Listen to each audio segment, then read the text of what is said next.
SIAM machine కొనిచ్చిన ఇప్పుడు ఇంకో SIAM machine పెట్టింది ఎజెండాల ఓకే కొనుక్కో ఎందుకు చూసుకోవాలి రోజు ఎన్ని యాక్సిడెంట్లు అవుతున్నాయి యావరేజ్ గా సిద్దిపేటలో 108 ఫస్ట్ మన హాస్పిటల్కి వచ్చినాక ఎందుకు పేషెంట్లు బెడ్ మీద నుంచి బయటకు వెళ్ళిపోతున్నారు? హౌ మెనీ పేషెంట్స్ జాయిన్ అయిన తర్వాత బయటకు వెళ్ళిపోయి ఇదే సిద్దిపేటలో ప్రైవేట్ ఆసుపత్రిలో ఎందుకు చేసుకుంటున్నారు? ఏం చేస్తుంది ఆఫ్రో డిపార్ట్మెంట్, సూపరింటెండెంట్, ఆర్ఎంఓ? 84 ఎట్లయితే చెప్పు సార్, మైనర్ తో కలుపుకొని మోర్ దాన్ 300 ఉన్నాయి సార్. అన్ఫేర్. రోజుకు యావరేజ్ గా 12 కేసులు చేయాలి. 15 మంది డాక్టర్లు ఉన్నారు, 5 లీవ్ అనుకో, 10 మంది పని చేసినా మనిషికి ఒక కేసు చేసినా 10 కేసులు చేయాలి. రోజు 300 కేసులు చేయాలి.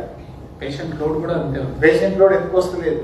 ప్రైవేట్ లో ఎందుకు ఒక్కొక్క రోజుకు ఒక సిక్ అనిపిస్తుంది నాకు. I feel ashamed. రోజు కూడా వచ్చి సార్ హాస్పిటల్ నాకు చేసింది రా అంటే మేము ఎమ్మెల్యే పోతాం కానీ సిగ్గుపడుతుంటాం మనసులో. సిద్దిపేట మెడికల్ కాలేజ్ ఉంటుంది, వారంకి ఒక ప్రైవేట్ హాస్పిటల్ ఇనాగ్రేషన్ చేస్తాను సిద్దిపేట, వారంకి ఒకటి. ఎందుకు వస్తుంది? పేషెంట్ బెడ్ మీదకి లేచిపోతుంది ప్రైవేట్ హాస్పిటల్ మీ దగ్గరికి వెళ్ళి. ఆఫ్టర్ అడ్మిటింగ్ యాక్సిడెంట్ కేసు 108 బయట గవర్నమెంట్ హాస్పిటల్కి వచ్చినాక మంచం మీద ఎక్కినాక బయటకు పోతున్నారు. ఒకప్పుడు ఎందుకు చేసినాం? మోకాల్ చిప్ ఆపరేషన్ సిద్దిపేట మెడికల్ కాలేజీలో రోజు